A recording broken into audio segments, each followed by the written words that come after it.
Au nom du Père, du Fils, Saint-Esprit, un seul Dieu, Amen, que sa bénédiction repose sur nous tous, Amen.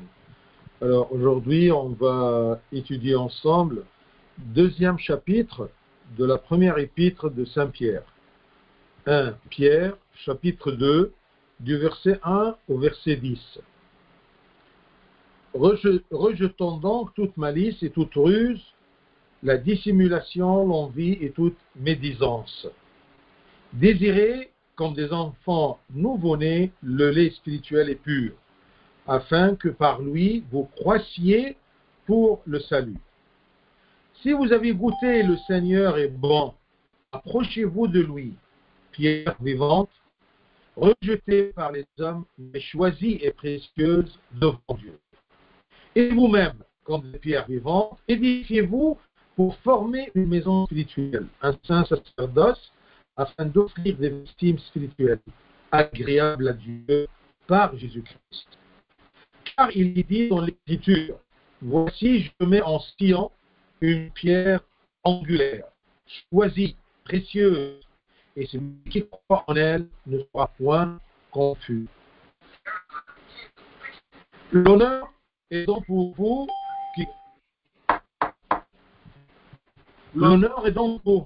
qui croyez, mais pour les incrédules,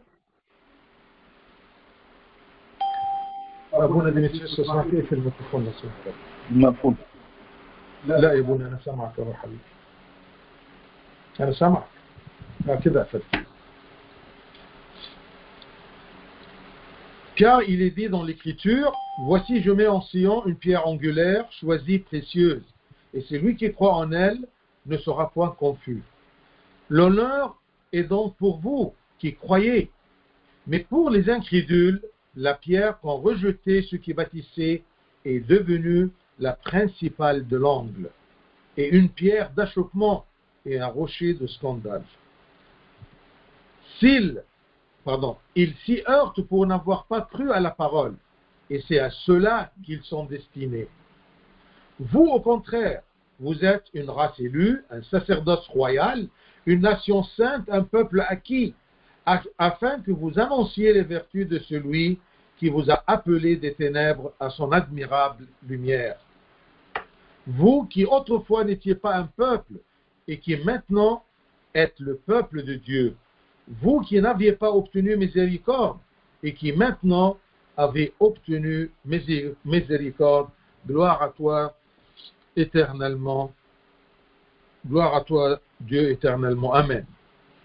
Alors, du verset 1 à 10, Saint Pierre, il va nous montrer comment vivre comme un chrétien qui vient de naître de l'Église, qui vient d'être baptisé.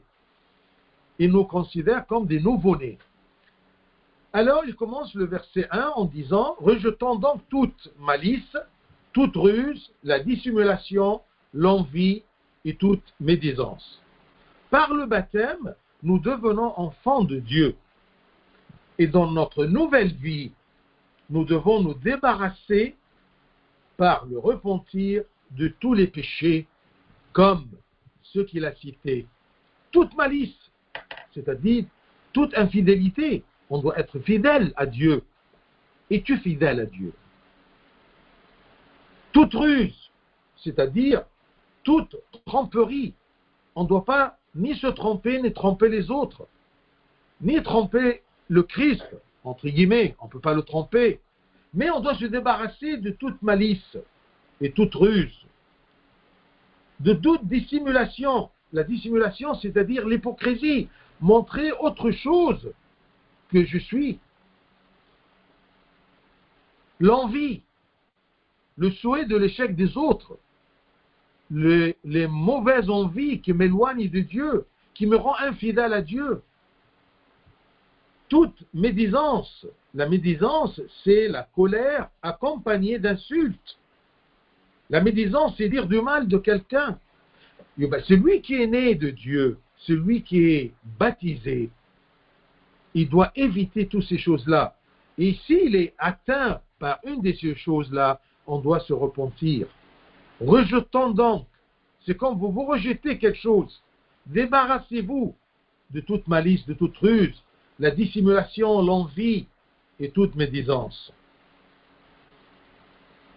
Et nous demande dans le verset 2, désirer, c'est-à-dire chercher, que ce soit vraiment votre envie, désirer, comme des enfants nouveau-nés, le lait spirituel et pur, afin que par lui, par ce lait, vous croissiez pour le salut. C'est ça notre but, comme enfant nouveau-né du baptême, on va chercher le lait spirituel qui est pur. Parce que ce lait-là, on va voir ce lait c'est quoi, eh bien, ce lait va nous aider à croître. Et croître pour atteindre quoi? La maturité? Non, pour atteindre, d'accord, le royaume des cieux. C'est ça notre but comme enfant de Dieu. Alors là, l'apôtre, il dessine une image du nouveau-né chrétien qui renaît par le baptême à travers le baptistère de l'Église. C'est comme on sort du sein de l'Église. Nous sommes nouveau-nés dans le monde et notre mère, c'est l'Église.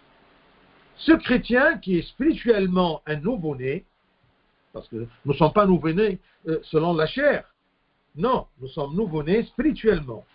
Alors nous avons besoin de se nourrir avec du lait. Un nouveau-né, il a besoin du lait. Ce lait-là, c'est un lait spirituel, qui est l'Eucharistie, qui est le corps et le sang du Christ, qui est aussi la parole de Dieu et toutes les pratiques spirituelles. Donc, puisque je suis nouveau-né du baptême, je veux croître. J'ai besoin du lait, d'une nourriture.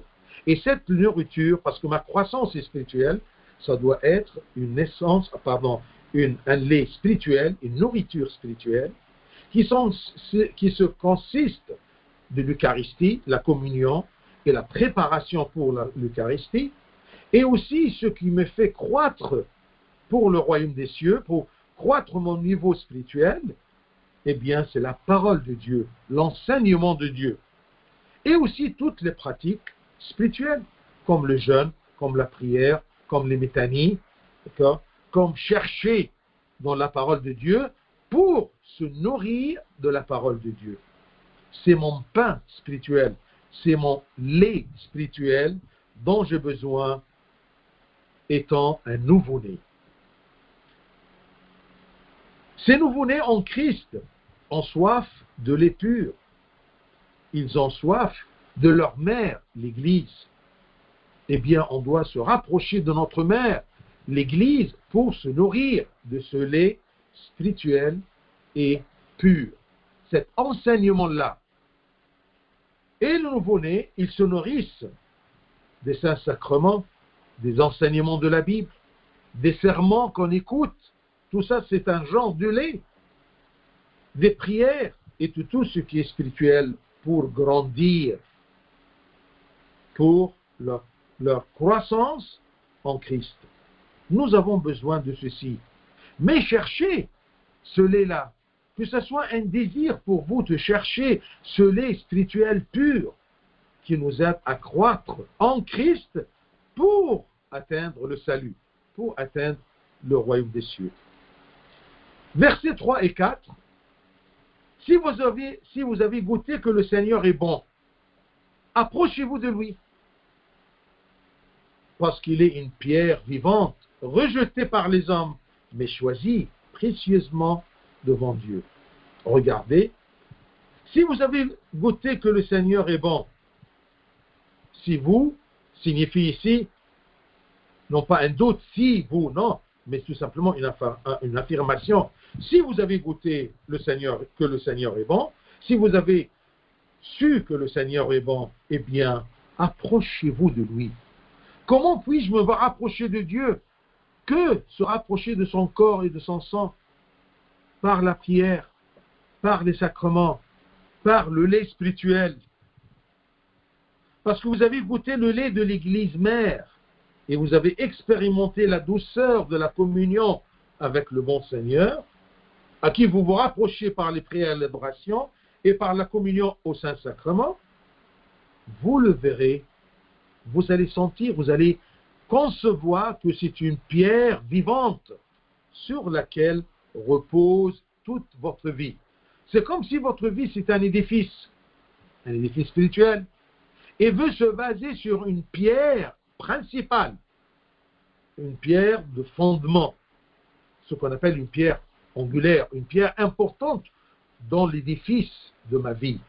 Ma vie, comme un édifice, se repose sur le Christ, qui est une pierre vivante. Et qui peut savoir et sentir que le Christ est une pierre importante dans ma vie, dans la construction de ma vie? C'est ceux qui ont goûté que le Seigneur est bon. Peut-être la plupart de nous savent que le Christ est bon, mais est-ce qu'on a goûté? On doit chercher à goûter, à se rapprocher de lui pour profiter de cette pierre vivante. Et cette pierre vivante, la plupart des hommes l'ont rejetée parce qu'ils n'ont pas senti l'importance et la valeur de cette pierre. Et une pierre vivante, c'est un peu contradictoire. Comment une pierre est vivante? Parce que cette pierre-là m'aide à me soulever. Une pierre vivante qui me soutient. Parce que le Christ est quelque chose de principal dans ma vie, comme une pierre, mais il est vivant dans ma vie. Approchez-vous de lui, pierre vivante, rejetée par les hommes. Mais ce Christ, ce Messie, incarné et venu parmi nous, c'est une pierre choisie et précieuse devant Dieu. C'est comme si Dieu veut dire à chacun dans son oreille, attention, il y a une pierre importante, vivante, de valeur précieuse, que tu dois chercher et tu dois te reposer sur elle. C'est le Christ. La ressemblance du Christ à une pierre confirme qu'il est le fondement de l'édifice spirituel pour tout croyant en lui. Je ne peux pas croire en Christ, je ne peux pas essayer de croître pour le salut loin du Christ. C'est la pierre de fondement sur laquelle je me repose pour m'élever comme un édifice spirituel. Christ est une pierre vivante, parce que le Christ est Dieu vivant. Et puisque le Christ est Dieu, il est vivant, il ne peut pas être matérialisé, il ne peut pas être une pierre morte, non, c'est une pierre vivante. C'est une pierre vivante qui donne la vie. Normalement, une pierre ne donne pas la vie. Mais vous voyez, parce que c'est une pierre vivante, elle me donne la vie. Et cette pierre donne la vie à tous ceux qui croient en lui. Les grands prêtres juifs ont refusé le Christ et l'ont crucifié, s'appuyant sur la grandeur de leur temple des pierres mortes et se basant sur leur culte. Et tout le culte des Juifs symbolisait, même le temple et les pierres, symbolisaient le Christ. Mais le Christ est le Fils unique choisi de Dieu pour la rédemption de l'humanité. Et les Juifs l'ont refusé.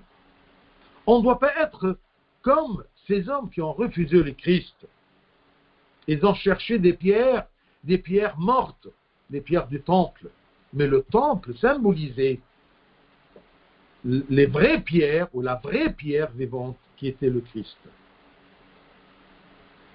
Le Christ, il est l'homme le plus notable et le plus grand, et nous devrions l'imiter. La Bible elle-même symbolise le Christ avec une pierre, en citant le rocher qui a donné de l'eau aux enfants d'Israël dans le désert. Si vous vous rappelez dans l'Ancien Testament, Dieu a voulu que le peuple se rassasie par tout simplement de l'eau qui sort d'où? D'une pierre. Est-ce que c'est normal qu'une pierre donne de l'eau? Non, que si c'est une pierre vivante, c'était le symbole du Christ qui va venir parmi les hommes, il va nous donner à boire, à trancher notre soif. C'est comme c'est écrit dans l'Exode, chapitre 17, verset 6. Voici, je me tiendrai devant toi sur le rocher d'Horeb. Tu frapperas le rocher, et l'en sortira de l'eau. et le peuple boira. Et Moïse fit ainsi aux yeux des anciens d'Israël. Regardez, ce qu'on a vu en Christ dans le Nouveau Testament était symbolisé dans l'Ancien Testament. Une pierre vivante. D'accord? Que si on se rapproche d'elle et on la frappe dans le sens de le supplier de nous donner quelque chose à boire, elle va nous donner de l'eau. Il en sortira de l'eau. Et en citant aussi la pierre taillée sur une main humaine. Regardez, il y avait une prophétie aussi à propos du Christ comme pierre dans le livre de Daniel, dans l'Ancien Testament, chapitre 2, verset 45. C'était écrit, c'est ce qui indique la pierre que tu as vue se détacher de la montagne sans le secours d'aucune main. Tu vas voir une pierre qui se détache de la montagne, de la grandeur de Dieu, sans le secours d'une main. Ce n'est pas une main qui a coupé, ce n'est pas un être humain qui a engendré le Fils. Non, c'est une pierre qui est détachée de la montagne et qui a brisé le fer, l'airain, l'argile, l'argent et l'or. Ce qui brise l'argent et l'or, ça doit être une pierre très dure, plus dure que tous ces métaux. Le grand Dieu, le verset toujours, Daniel 2, 45, le grand Dieu a fait connaître au roi ce qui doit arriver après cela. Le songe est véritable et son explication est certaine.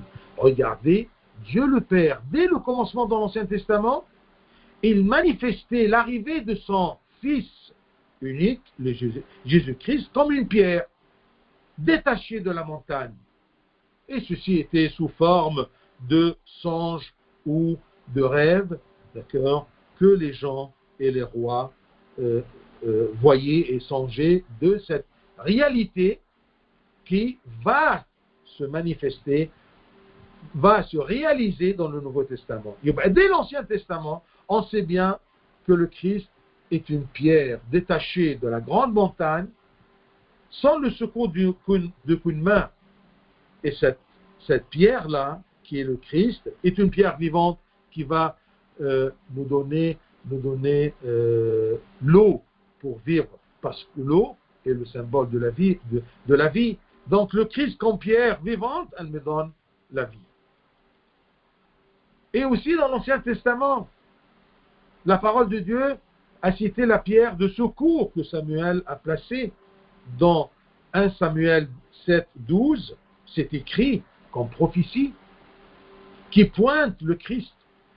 Samuel prit une pierre qu'il plaça entre Metzaba et Shen et l'appela du nom d'Eben-Ezer en disant « Jusqu'ici, l'Éternel nous a secourus ». Le secours de Dieu pour son peuple, Samuel, d'accord, a symbolisé par une pierre qu'il a cherchée pour les mettre entre eux et ses ennemis. Une pierre de secours. Si Saint Pierre, dans son épître, il dit que c'est une pierre vivante, d'accord, qui nous donne vie, c'est une pierre vivante aussi qui nous donne secours, dans laquelle nous nous protégeons de tout ce qui est mal. Donc ne t'inquiète pas si les gens refusent ta parole et t'accusent faussement, tant que tu respectes le commandement de Dieu. Si tu parles à propos du Christ comme une pierre, et comme une pierre vivante, beaucoup de gens vont te refuser. Bien, ne t'inquiète pas, parce que même les gens, les juifs et les docteurs, d'accord, ils ont refusé, d'accord, le Christ comme une pierre.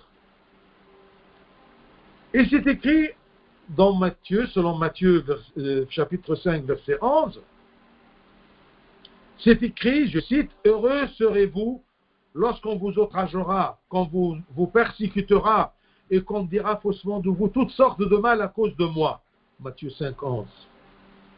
Parce qu'il y aura des gens comme nous, les enfants de Dieu, on va goûter que le Seigneur est bon. Et on va parler aux gens que ça c'est une pierre, mais ils vont le refuser. Et même, ils vont nous outrager. Heureux serez-vous lorsqu'on vous outragera, qu'on vous persécutera, et qu'on dira faussement de vous toutes sortes de mal à cause de moi.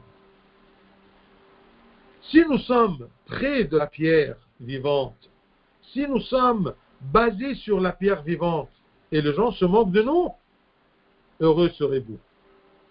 Ne vous dérangez pas, ne vous inquiétez pas. Demande toujours l'aide de Dieu. Persiste dans ta foi et défends ta foi, mais par douceur et bonté. Et aie confiance que Dieu finira par révéler ta droiture et ta justice. Dieu est une pierre de secours pour nous. C'est une pierre d'où on peut avoir la vie. Même si les gens refusent cette pierre-là. Mais cette pierre, comme c'est écrit, choisie et précieuse devant Dieu. Verset 5, et vous-même, comme des pierres vivantes, édifiez-vous pour former une maison spirituelle. Le Christ est une pierre pour moi, et chacun de nous doit être une pierre vivante aussi dans l'édifice que Dieu veut construire. C'est quoi l'édifice? L'édifice que Dieu veut construire, c'est sa maison, sa maison, c'est son église. Je suis, chacun de nous, est une pierre vivante dans cet édifice, l'église. Donc l'apôtre nous demande d'être des pierres vivantes, inébranlables dans la foi en Christ. Alors, on vit selon sa vie. Si je crois en Christ, je serai vivant. Je serai une pierre vivante que Dieu peut l'utiliser pour édifier son Église. Approchez-vous, et vous-même, comme des pierres vivantes, édifiez-vous pour former une maison spirituelle, un saint sacerdoce afin d'offrir des victimes spirituelles agréables à Dieu par Jésus-Christ. On doit former un seul édifice. L'Église de Dieu, c'est une seule Église. Parce qu'on dit même que l'Église est le corps de Christ. Donc, on doit être, chacun de nous, une pierre vivante. Et comment nous sommes vivants? Si nous avons une foi qui ne bouge pas, qui ne doute pas. Je crois en Christ, ma pierre vivante. Ainsi, la vie de chacun des croyants devient une maison spirituelle où Dieu se réjouit d'y habiter et où il œuvre dans cette maison par son Esprit Saint. Saint Pierre nous demande de pratiquer un saint sacerdoce. Comment ça? Est-ce que chacun sacerdoce, c'est-à-dire la prêtrise? Est-ce que chacun de nous sera un prêtre? Non.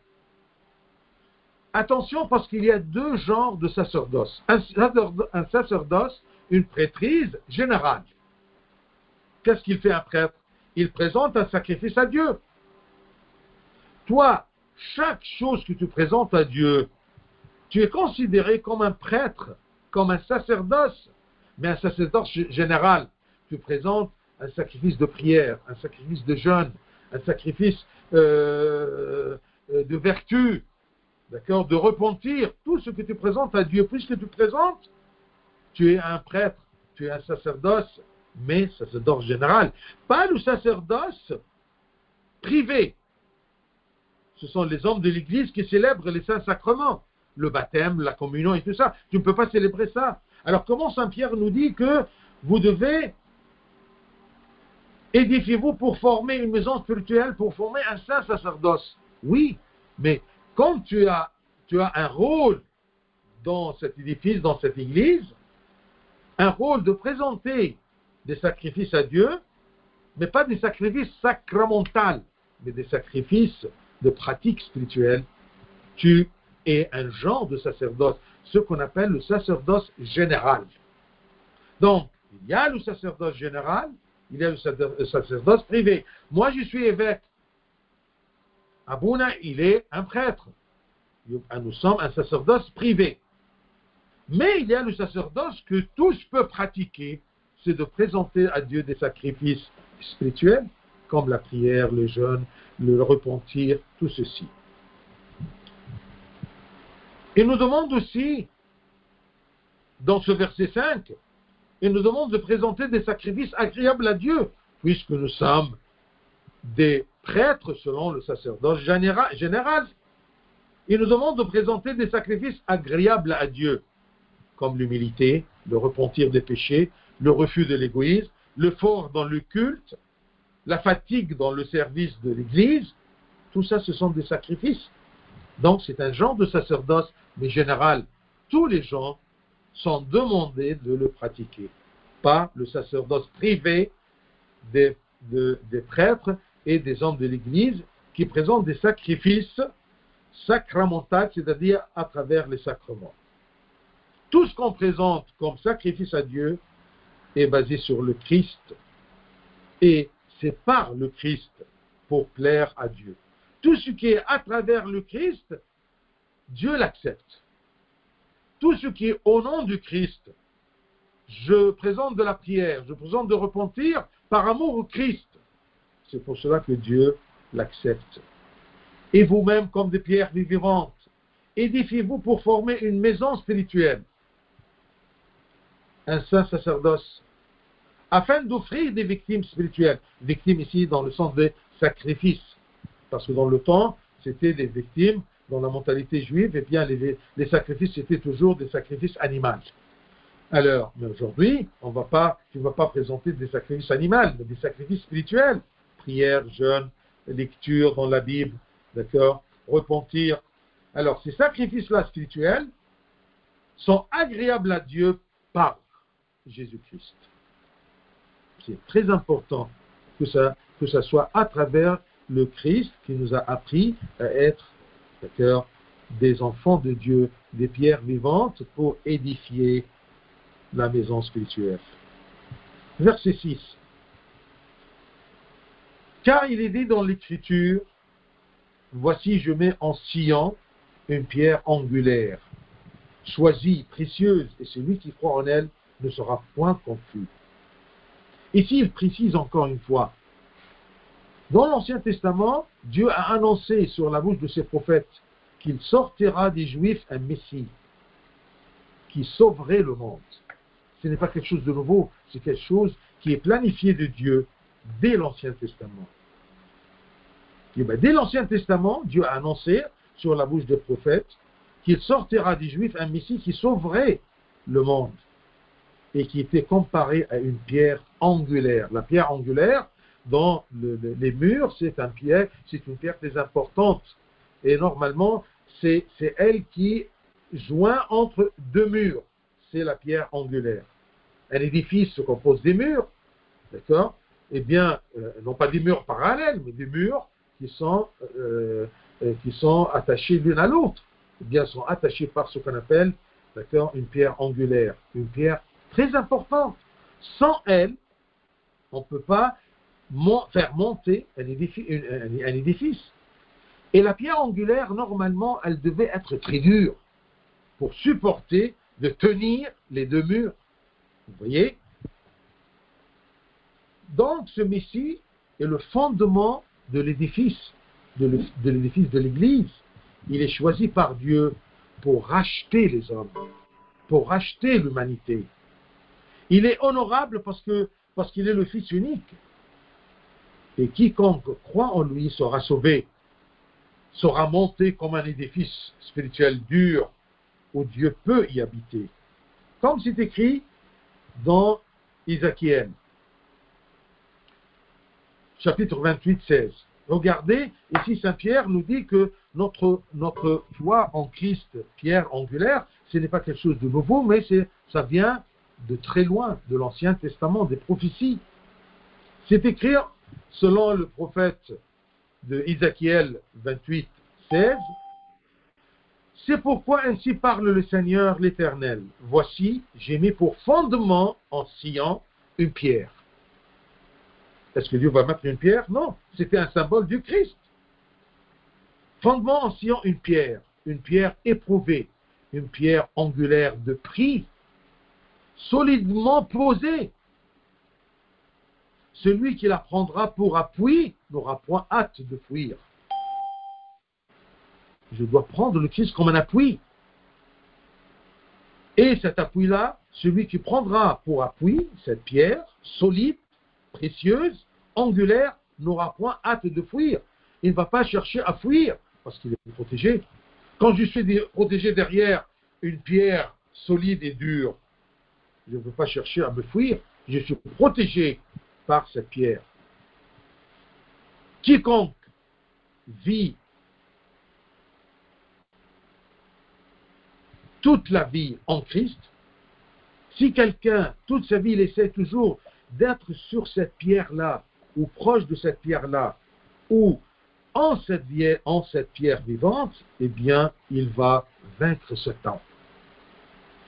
Et ne sera pas déshonoré pour l'éternité, mais il jouira du royaume. C'est ça ce qui s'est écrit dans le verset 6. Et celui qui croit en elle, dans cette pierre, ne sera point confus. Il sera sûr d'être sauvé, d'être racheté par cette pierre-là. Versets 7 et 8. L'honneur est donc pour vous qui croyez, mais pour les incrédules, pour les incroyants, pour ceux qui doutent, la pierre qu'en rejeté, ce qui bâtissait est devenu la principale de l'angle, est une pierre d'achoppement et un rocher de scandale pour ceux qui ne croient pas en cette pierre, qui est une pierre vivante, qui est une pierre qui est là pour nous protéger, nous supporter, nous sauver. Quiconque croit en Christ et vit par la foi jusqu'à la fin de sa vie, reçoit une dignité et une gloire inexprimable. Et cette gloire-là, ça sera la gloire aux cieux, au royaume des cieux. Mais tu dois vivre ta vie dans la foi. Tu dois te rapprocher de cette pierre pour la connaître. Tu dois goûter que le Seigneur est beau et bon. Mais ceux qui refusent, ceux qui rejettent le Christ, découvriront un jour qu'il est la base du salut. Et tous ceux qui l'ont rejeté feront face à un tourment éternel. Mais ça sera un moment qu'on ne peut pas retourner. C'est dommage, ces gens-là qui passent toute leur vie rejetant la pierre vivante qui est le Christ. C'est comme c'est écrit selon Saint Luc, chapitre 20, 17. J'aimerais bien que vous notez toujours ce que je cite comme référence biblique. Luc 20, 17 et 18. Luc chapitre 20, versets 17 et 18, c'est écrit « Mais, jetant les regards sur eux, Jésus dit, que signifie donc ce qui est écrit? La pierre qu'ont rejeté ceux qui bâtissaient est devenue la principale de l'angle. » Le Christ lui-même, il a répété les versets de l'Ancien Testament pour les faire rappeler. Attention, c'était écrit. Jetant le regard sur eux, sur ceux qui l'ont refusé, Jésus leur rappelle, leur dit, que signifie donc ce qui est écrit? La pierre qu'ont rejeté ceux qui bâtissaient est devenue la principale de l'angle. Attention, parce que quiconque tombera sur cette pierre s'y brisera. Et celui sur qui elle tombera sera écrasé. Celui qui tombe parce qu'il a douté un peu, ou il n'a pas su, il n'a pas compris, il se lassait un peu, il va tomber sur la pierre. Il peut avoir quelques contusions, mais il peut se relever. Quiconque tombera sur la pierre s'y brisera, mais il pourra se le relever. Mais celui sur qui la pierre va tomber un jour pour le juger, alors là, il sera écrasé, il ne peut pas se relever. Et cette pierre, comme c'est écrit, ça sera pour lui une pierre d'achoppement, un rocher de scandale. Isaïe a prophétisé à propos du Christ qu'il sera un choc pour les gens vicieux, les gens charnels, les gens qui ne pensent que d'une façon matérielle. Il a prophétisé que le Christ sera un choc pour ces gens-là en les privant de leur mauvais plaisir. Ce sont des gens qui cherchent les plaisirs, mais cette pierre-là va les empêcher du plaisir de leur envie. Et c'est ça c'est une pierre d'achoppement. Et il sera une pierre d'achoppement pour les Juifs non-croyants, arrogants, qui le souhaitaient comme roi terrestre et qui les sauverait des Romains. Il y a des gens qui ont pensé que le Christ il va venir, non pas comme une pierre vivante qui nous donne la vie éternelle, mais Ils croyaient que le Christ va venir comme un roi pour les sauver, pour résoudre leurs problèmes. Bien sûr, ils vont se rendre compte que ce Christ-là, il n'est pas devenu une pierre vivante, mais une pierre d'achoppement, une pierre qui va les renverser sur leur visage. Ça sera un rocher de scandale, parce qu'ils voudraient quelque chose, ils attendaient quelque chose de ce rocher-là, mais ils ne l'ont pas trouvé parce qu'ils ont cherché quelque chose, ils ont attendu quelque chose qui n'est pas vrai. Ce n'est pas un roi terrestre qui va te résoudre tes problèmes. Ce n'est pas un roi terrestre qui va te donner tous tes plaisirs. Non. C'est écrit en Isaïe 8, du verset 13 à 15. C'est l'Éternel des armées que vous devez sanctifier. C'est lui que vous devez craindre et redouter. Vous devez le chercher, parce que c'est l'Éternel. Et il sera un sanctuaire, mais aussi une pierre d'achoppement, un rocher de scandale pour les deux maisons d'Israël qui l'ont refusé. Un filet et un piège pour les habitants de Jérusalem. Une pierre, le Christ est une pierre qui peut être une bonne pierre, une pierre vivante, qui nous donne la vie, qui nous donne de l'eau, d'accord, qui nous fait édifier, et il peut être aussi, pour ceux qui vont le refuser, une pierre d'achoppement et un rocher de scandale.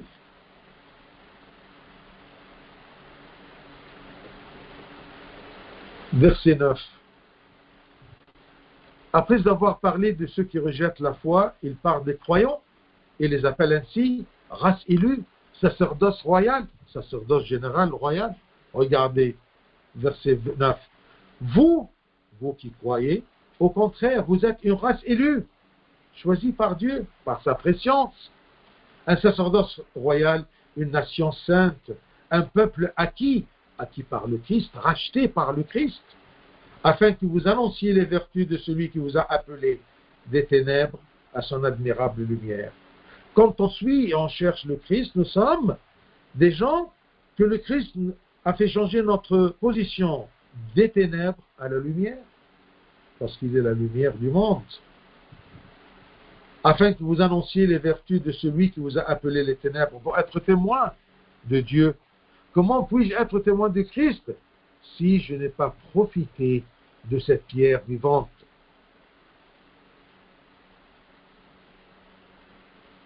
Verset 10 pour terminer.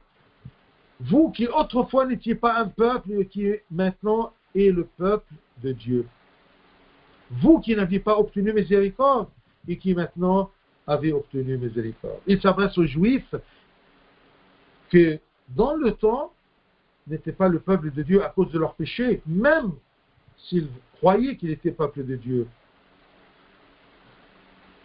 Et tous ceux qui étaient loin de Dieu, eh bien, ils sont pas le peuple de Dieu. Un peuple de Dieu, c'est un peuple qui est proche de ce Dieu-là, qui suit cette pierre vivante. Mais quand on est loin de Dieu, nous ne sommes pas le peuple de Dieu. Vous, au contraire, vous qui autrefois n'étiez pas un peuple, et qui maintenant, vous êtes le peuple de Dieu.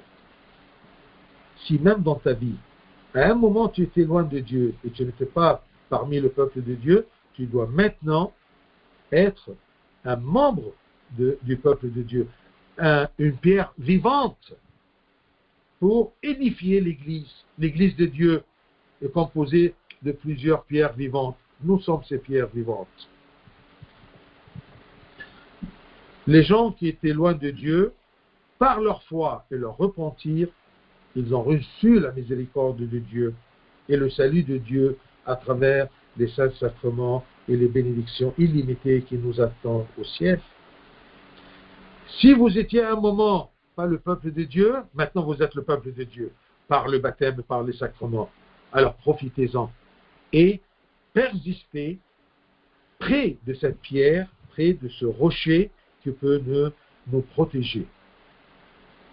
Vous qui autrefois n'étiez pas un peuple, et qui maintenant êtes le peuple de Dieu, vous qui n'aviez pas obtenu miséricorde et qui maintenant avez obtenu miséricorde, eh bien, nous sommes appelés des ténèbres vers la lumière. Es-tu dans les ténèbres ou dans la lumière de Christ? Es-tu loin de cette pierre vivante? Es-tu loin du lait spirituel pur qui peut te faire croître jusqu'à le salut? Ou tu es loin, ou tu es affamé? Eh bien, tout simplement, cherchons, mes bien-aimés, cherchons le Christ, qui est une pierre angulaire, une pierre précieuse sur laquelle notre vie se pose. Gloire à lui éternellement. Amen.